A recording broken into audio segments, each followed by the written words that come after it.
kami di sini ini ndak hanya mengejar dunia, tapi kita juga mengejar akhirat. Rezeki itu ndak pernah tertukar. Jadi jangan takut rugi, jangan takut gagal, karena setiap jualan itu ndak mungkin kita untung terus. Balik Baru Podcast, here we go. Halo teman-teman, pada kesempatan kali ini kita bertemu dengan Mbak Siti selaku manajer dari Munjalan Store. Nah, kita bakal kulik-kulik nih tentang Munjalan Store dan juga ada kisah menarik juga nih dari Mbak Siti. Sedikit menyampaikan juga Mbak Siti juga sebagai manajer di Munjalan Store, dan mau tanya nih lebih tepatnya dulu kisah di awal sebelum jadi manajer nih gimana gitu, awalnya nggak salah tuh magang dulu atau gimana? Betul. Nah, boleh jelasin gitu Pak. Jadi izin saya sampaikan ya Bang ya. Jadi dari awal saya masuknya di Munjalan Store itu di tahun 2022.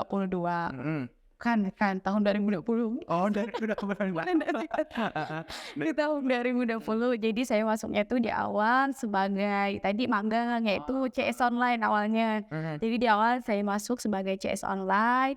Jadi di situ saya banyak belajar juga tentang jualan ya. Jadi karena memang sebelumnya juga udah pernah kerja di salah satu perusahaan juga kan. Kayak memang di situ kerjanya tuh di clothing juga. Jadi sedikit kurang lebihnya tuh paham di situ. Iya, kurang lebih kayak gitu. Jadi memahami bahan kayak misalkan produk-produk kaos, jaket, dan gamis-gamis perempuan kayak gitu Bang. Terus dari memang tadi yang memang awalnya memang magang tuh benar ya? Iya. Lo awal Munjalan Store tuh memang dari magang. Terus saya mau tarik kembali tadi tuh bilang bahwasannya pernah jualan online. Sebenarnya ceritain boleh kayak apa sih katalognya nih dari mulai tahun 2017 ya? Munjalan Store nih. Nah, itu mulai jualan online apa gimana? Iya, Munjalan Store sendiri memang lahirnya tuh di tahun 2017, yaitu di bulan Desember di tanggal 27. Jadi di situ mulainya tuh kan Munjalan ini kan ada gerakan, yaitu gerakan infak beras, dia itu bagi-bagi beras, dan situ itu banyak volunteer yang gabung yaitu menjadi santri, yaitu namanya tuh Paskas. Di situ adalah pasukan amal soleh. Jadi kan mungkin di situ kan belum ada kayak baju-bajunya nih, kayak misalkan jadi tuh tercetuslah di situ mungkin untuk membuat kaos karena memang saya bukan dari awal kan. Jadi tuh di situ adalah terbentuk karena memang udah bertanya juga sama sebelumnya, terbentuklah kaos-kaos Paskas ya, yang mana saat itu sistem penjualannya masih PO. Jadi ada PO, ada juga yang memang offline di event Sedekah Akbar waktu itu.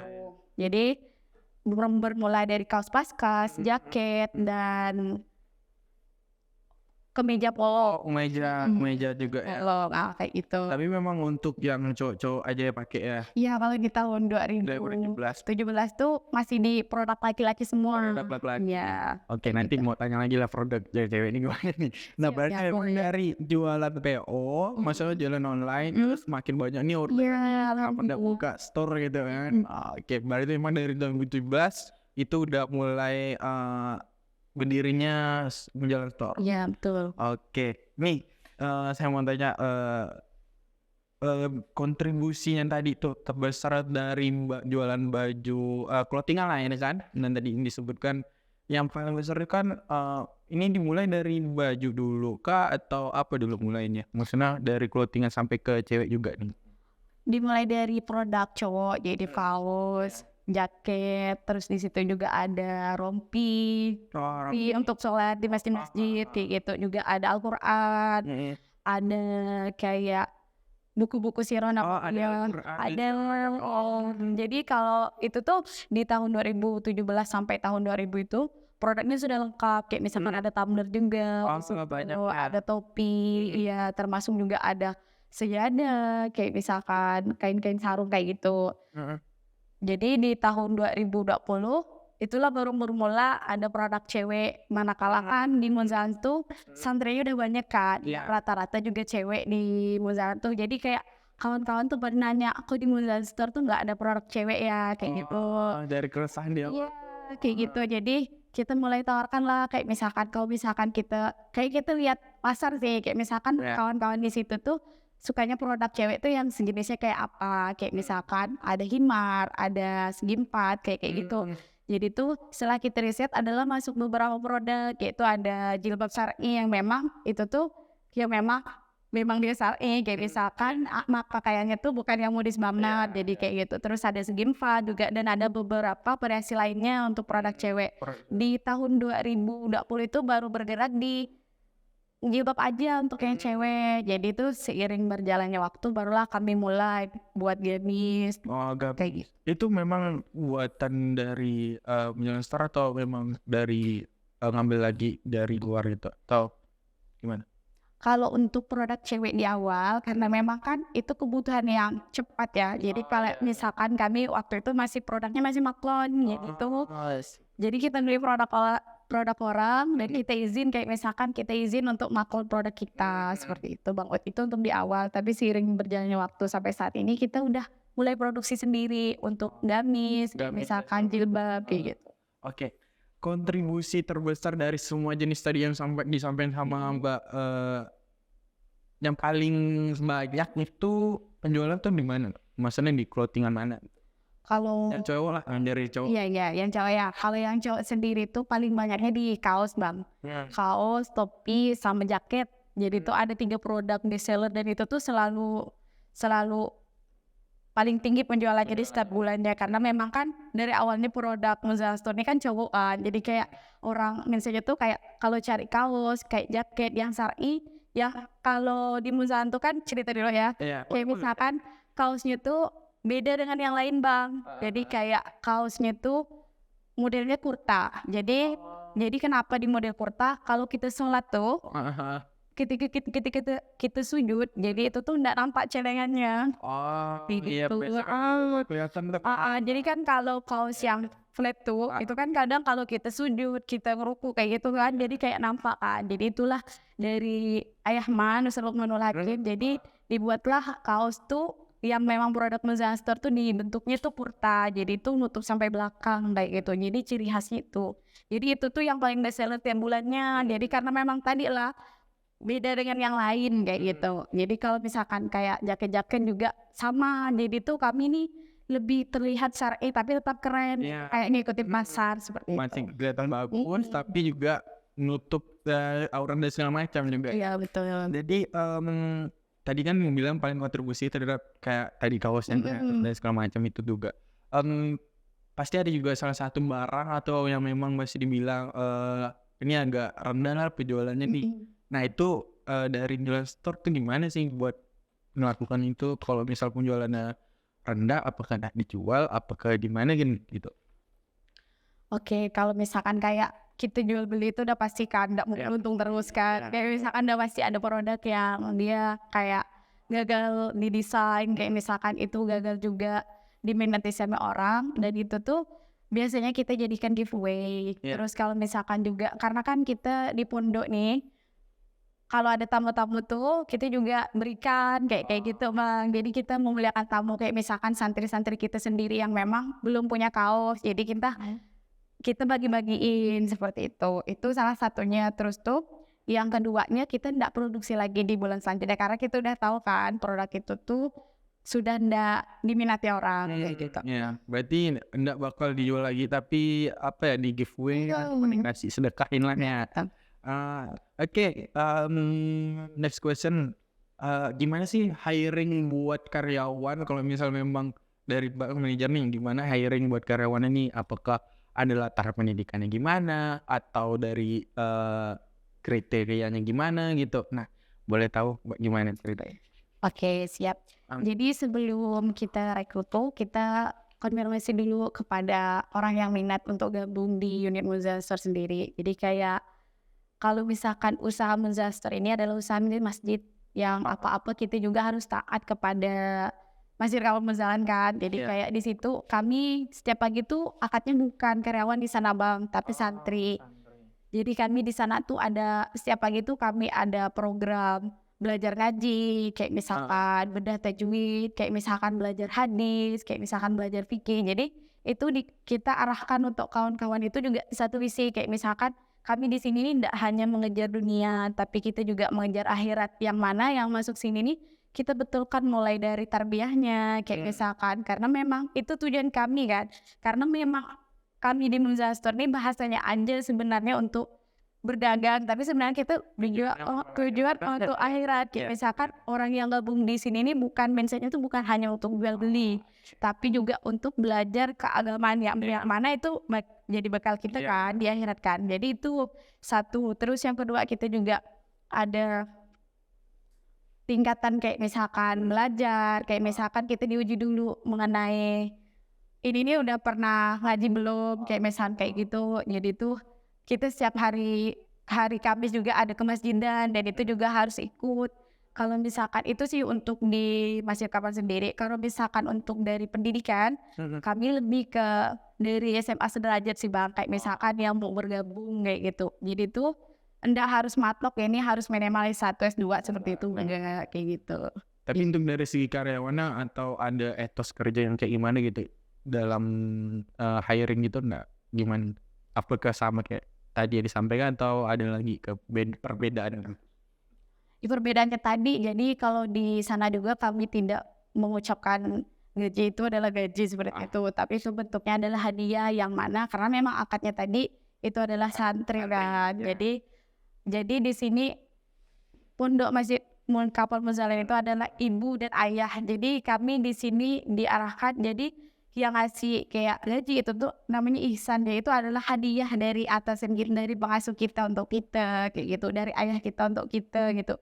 Jadi di sini memang kerjanya kan kayak dari awal kita konfirmasikan kalau misalkan kita adalah santri, dari santri itu terus siap belajar dan memperbaiki diri seperti itu. Jadi di awal kan udah dikonfirmasi seperti itu ya Bang. Oke. Untuk sekarang udah berapa bisa dibilang ini santri karyawan sebenarnya itu udah berapa jumlah santri untuk di Munzalan Store gitu? Di Munzalan Store sendiri di pusat saat ini ada 7 orang untuk di pusat sendiri, karena memang kami bergeraknya tuh kayak lebih ke agen dan reseller di daerah Bang. Jadi kayak untuk di pusat sendiri terdiri dari ya kasir, kayak CS, kayak misalkan marketing, desain, terus yang membuat laporan keuangan ada accounting sama finance seperti itu. Ada 7 orang. Oke, ini berletak di mana Mbak? Munzalan Store-nya. Kalau mau beli gitu. Iya betul ya. Kalau misalkan Munzalan Store sendiri saat ini alamat tokonya tuh di Sungai Raya Dalam, di samping Roti Bahagia, tidak jauh dari Rutan Serdam. Oh, enggak jauh dari situ tuh. Iya, bersebelahan Bang kami Bang. Jadi di situ kalau misalkan kawan-kawan mau belanja, jadi mau cari produk-produk ada di situ. Ada semua tuh. Ada semua. Jadi di sana juga sekarang sudah menjual produk couple juga Bang. Jadi iya sudah ada. Keren. Jadi kayak mulai dari anak kecil sampai dewasa, orang tua juga ada. Kayak misalkan ada kurta juga, kayak ada produk haji juga, sekarang udah ada produk haji kayak lengkap nih. mulai dari lahir sampai mati kita juga menjual kain kafan di situ kayak gitu. Banyak yang dijual. Betul. Oke. Di online shop? Online shop sendiri ada juga ya, tapi lebih ke saya lihat kemarin tuh baru baju aja ya. Iya. Lengkap gitu. Tapi semuanya bisa dijual di online shop juga sih. Betul. Oke. Untuk pertanyaan selanjutnya di next pro marketingnya gimana sih untuk bagaimana Munzalan Store untuk menghadapi kompetitor, kan juga banyak nih kompetitor dan segala macam nih. Nah, apakah ada strategi yang gimana gitu? Nah, ini bagi-bagi lah edukasi. Iya betul. Kalau kami sendiri ngadapin kompetitor itu bahasanya bukan kompetitor Bang, karena kalau misalkan kami di sana rezeki itu tidak pernah tertukar. Jadi mau produk kita sama, mau tetangga kita jualnya sama, itu tuh tetap rezeki ini udah Allah atur. Kayak misalkan mungkin lebih ke marketingnya, cara kita masarin itu kita juga tidak pernah stuck di situ. Kita juga ada produk-produk baru yang kita keluarkan. Kayak misalkan edukasi produk seperti itu. Jadi ikhtiarnya tetap berjalan kayak gitu. Terus juga yang kami tekankan juga kayak misalkan di divisi kami di Munzalan Store kayak gitu. Di sana kami tidak menekan harus yang kami jualan seperti itu. Tapi yang kami jaga tuh juga lebih ke tarbiyahnya. Kayak misalkan kita juga di sana tuh diwajibkan sholat duha. Kayak misalkan kayak gitu didoakan sebelum masuk tuh kami mendoakan dulu unit usaha, pimpinan pondok kayak misalkan Masjid Kapal Mendalan seperti itu. Jadi nggak ada istilahnya kami bersaing dengan si A dan si B. Jadi iya nggak ada. Jadi karena memang tadi rezeki itu udah diatur, tak mungkin tertukar. Nah, udah di tanggung jawab store, nggak mungkin pindah lagi ya. Itu. Oke, last question dari saya. Ini mungkin buat teman-teman edukasi lah, buat harapan buat yang baru early stage founder, misal baru mau mulai gitu kan, bisa belajar lebih banyak tentang how to set. Oh ini kok itu muncul di atas air. Oke, banyak how to set company lah gitu. Gimana sih yang baru-baru mau jualan gitu? Apa sih yang harus dipersiapkan gitu? Bagi yang baru Iya, jualan ya. mungkin ini buat edukasi lah teman-teman yang baru mau, maksudnya kayak mau jualan store ini, Mbak, aku takut kayaknya takut nggak ada modal sini, bisa nggak sih aku jualan sini itu. Apa sih Mas triks? Kalau tips dari saya ya kayak kami juga belajar kan. Iya. Kayak, jadi kalau di niat awal tuh balik lagi ke niat. Jadi niatnya untuk memulai usahanya untuk apa? Untuk pribadi kah? Untuk bantu orang lain kah? Jadi seperti itu, balik lagi ke niatnya. Kalau misalkan niatnya baik, Allah udah pasti bantu kayak gitu. Kalau misalkan niatnya kayak mempersulit orang lain, membohongi orang lain kayak yang ada sekarang kan.